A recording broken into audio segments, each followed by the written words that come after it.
Hello and welcome to this video and to May's book review. I don't know how I feel about this month's reading because I read 4 books.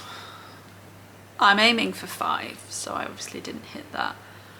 But these are all full-length books, and in every other month since having a baby I've read, you know, a Jacqueline Wilson or something short, something middle grade or children's. So there's that. These are all like 370 plus books pretty much. I'm still up on my reading goal of 52 because of the start of the year that I had. And 4 books in a month is still pretty decent. It's still roughly 1 a week, depending on how long the month was. So yeah, I don't know how I feel exactly about the reading, but it's where we are. So let's jump in. Let's run through the books that I read this month. And that started with Dreaming of Rome by T.A. Williams. This is a romance novel. We're following Jo, who has broken up with a partner who she thought was the one. So she's sworn off men. She goes to Italy because her sister's getting married, so they've got parties and stuff, where she meets her future brother-in-law's brother. And, you know, he's an attractive Italian man and things happen, basically. I don't rate this much. I think I gave it 3 stars. The romance was fine, like there was enough to it to keep me reading. The fact that it's mainly set in Italy was lovely because it was a nice escape in the sun when it was peeing it down with rain here. Although it did make me want a holiday, so that may not have been quite such a good thing, particularly for Pete, because now I keep asking for a holiday, even though we have just been to the Lake District. But I want to sit in the sun and read books. But I have a baby, so even if I did do that, it probably wouldn't happen quite as much as I think it would. But basically, this was a really superficial romance. It felt very surface level. There was a lot of talk about looks, which I wasn't overly keen on. I would have preferred a bit more depth to it. A lot of the actual plot points were pretty unbelievable. There was this whole thing with the mafia that yeah, okay, it's set in Italy, but it didn't fit. And she kept calling Corrado, who's the man that she fancies, her brother-in-law's brother, her brother-in-law, and I was like, no, that's not how it works. The person that your sister marries is your brother-in-law, but not his brother. He is just the brother of your brother-in-law. Still a little bit close to home, maybe, but there we go, it happens. It's not actually something that's illegal or frowned upon. So yeah, there was just lots of bits in here that didn't quite make sense to it. It felt like the author had all of these ideas and all of these things that he was interested in. Yes, it is a man writing from a woman's perspective. Also, I don't know how I feel about that sometimes.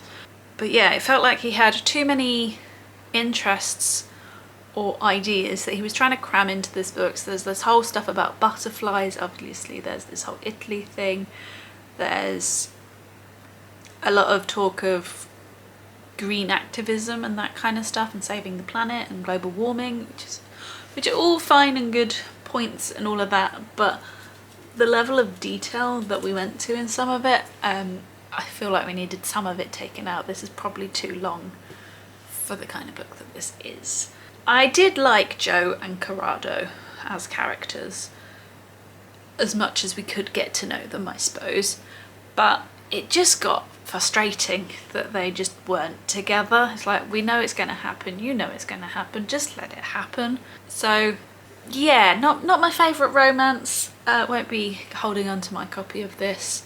Was easy enough, and as I say, I liked the setting of it, and Daisy the dog is by far the best character in it.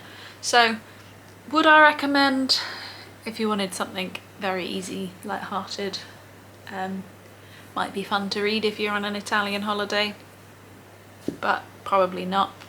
And that was Dreaming of Rome by T.A. Williams. Next I moved on to The Inheritance Games by Jennifer Lynn Barnes. This is book 1 in the, is it called the Hawthorne Brothers series? I don't know what the series is called, but this one, this is about a girl called Avery. She's 17, I don't think she's quite an adult yet, who is whisked off to this big manor house and stuff on the death of, what's his name, Mr. Hawthorne, who's like an eccentric billionaire, and she is named in the will as the heir of everything, despite him having daughters and grandsons and stuff. And then the whole game aspect of it is them trying to figure out why this all happens. I found this one a lot more enjoyable than Dreaming of Rome. I think I gave this 4 stars. It was an enjoyable read. It was very like twisty and turny, and I liked the game aspect of it. I often like a game aspect in a book. I thought that some of the things were cleverly put together and all of that kind of stuff, but there were aspects such as the Emily storyline and the sort of forced romance in this that I didn't think quite fit.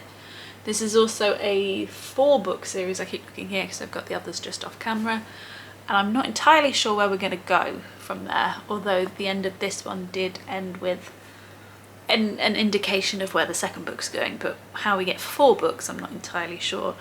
But I look forward to reading them because I enjoyed this one. My feeling on this is I probably didn't give it its best opportunity because I had to read it in such little like dribs and drabs here and there every time I could pick it up. I couldn't just sit and read a solid chunk, and I feel like this is a book that you need to sit and read like 60 pages of in a go and do it that way, which is previously how I would have done it, and I think I probably would have enjoyed it a bit more if I'd done it that way, because I would have been able to see things unfold and see things better than reading like 20 pages here, 10 pages there, 30 pages here, which is the way I've had to do all of these books, and quite frankly it's probably dampens my enjoyment just a little bit of these books, of all books, but this one in particular just because of its sort of twisty game nature. As I said, looking forward to reading the rest of the series when I'll get to them eventually, and would recommend the Inheritance games if you haven't given it a go. And that's by Jennifer Lynn Barnes. I then moved on to read a couple of books on my Kindle, so as I said before, we went away, and also it is slightly easier to read on a Kindle, so I've been doing a lot more of it over the last few months. And a lot of my books are picked by a random number generator because I just can't be bothered to make decisions at the moment. There's enough of them without me having to then pick what to read. So I've been using a random number generator. So that picked out What Lies Between Us by John Marrs. If you've seen a few of these videos, this is now my 4th John Marrs book. I think I average about 1 a year. So I started with the 1, which I absolutely loved. It's definitely my favourite of his. I then read The Passengers, which was also really fun. The Good Samaritan, which was a very dark book, and I'm still not sure how I feel about it, and now I've read What Lies Between Us. And it's a toss-up between this one and The Good Samaritan as to what comes as my least favourite John Marrs book. I think probably this one, because on hindsight I don't remember an awful lot about it. I've kind of forgotten I've read it, whereas The Good Samaritan still sticks in my brain. And actually I've just got distracted by a squirrel, sorry. I'm like Doug from Up. The Good Samaritan has stuck with me, so I guess that's a sign of a better book, whereas this one I kind of forgot I'd read when I was trying to think back to what I was talking about today. This follows a mum and a daughter, whose names I haven't written down and I can't remember what they are now. They have a very odd relationship. So the mum is being kept in an attic as like a prisoner, a hostage by the daughter, and the book flicks between current day and the past to see what events have happened to result in that situation being there. Again, with The Good Samaritan, I think the reason why I wasn't as keen on this is because I've preferred the books of John Marrs where there's a whole plethora of cast, like you get like points of view from like 6 different people, so I think that's my preference for his books, although I do enjoy all of his writing. Like, none of the books have been bad or I haven't managed to get through them or anything. I have enjoyed reading all of them and the stories that he comes up with, which are all a bit dark and twisted, just to let you know. But I have preferred the ones that have a lot more point of views. This obviously had 2 from the mum and the daughter. It is an incredibly toxic, twisted relationship that these 2 have. There's an awful lot that happens that again is slightly unbelievable, but did make for an interesting read. I would highly recommend looking at content warnings if you ever go into this book, because there's a lot of them.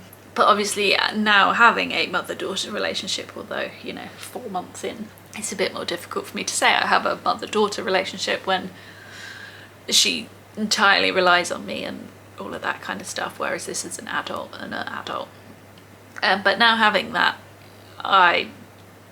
there's a lot to it that made me, you know, I mean, I'm never going to have a relationship like these two, but questioning some of the mum's motives and some of the daughter's motives, because obviously I'm both, made for an interesting thought at the time of reading.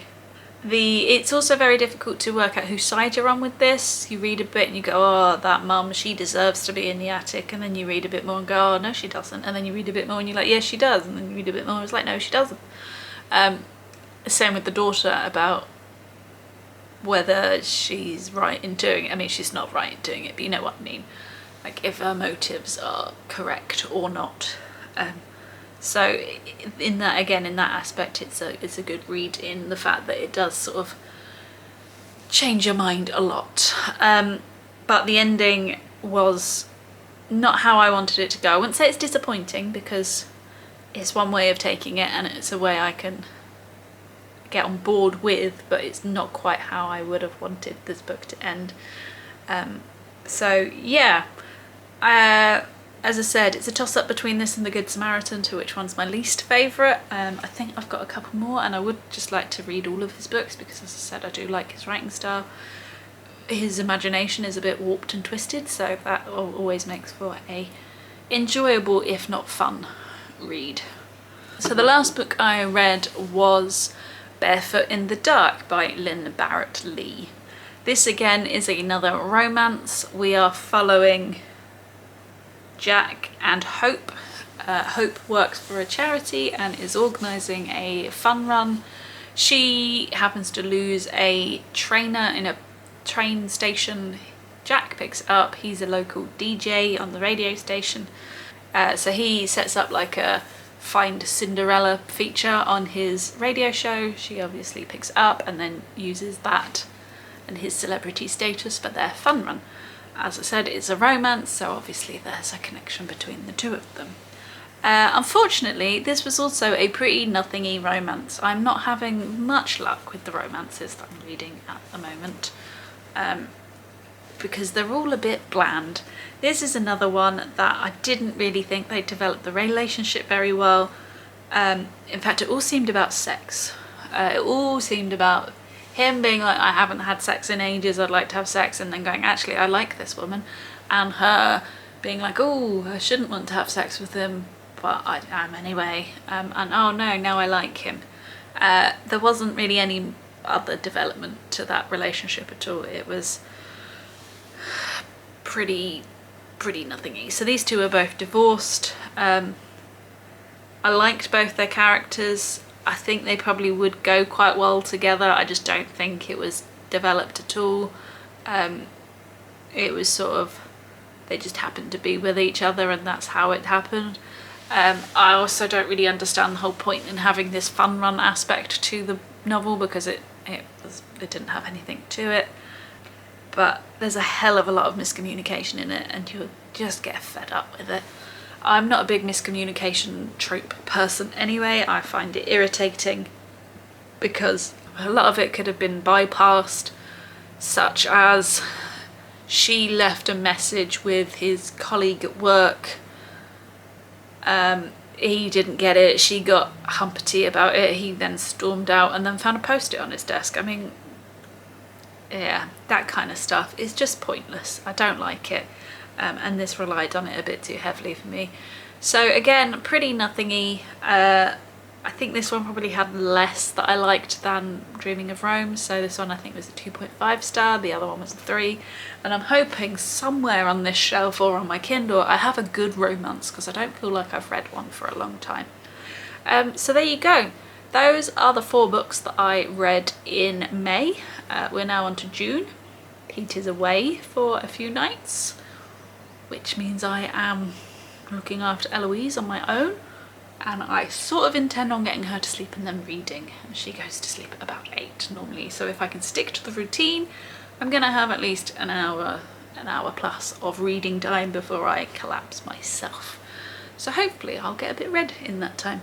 But if you've got any questions or comments about the books that I've read, please put them in the box below. If you've enjoyed this video, give it a thumbs up.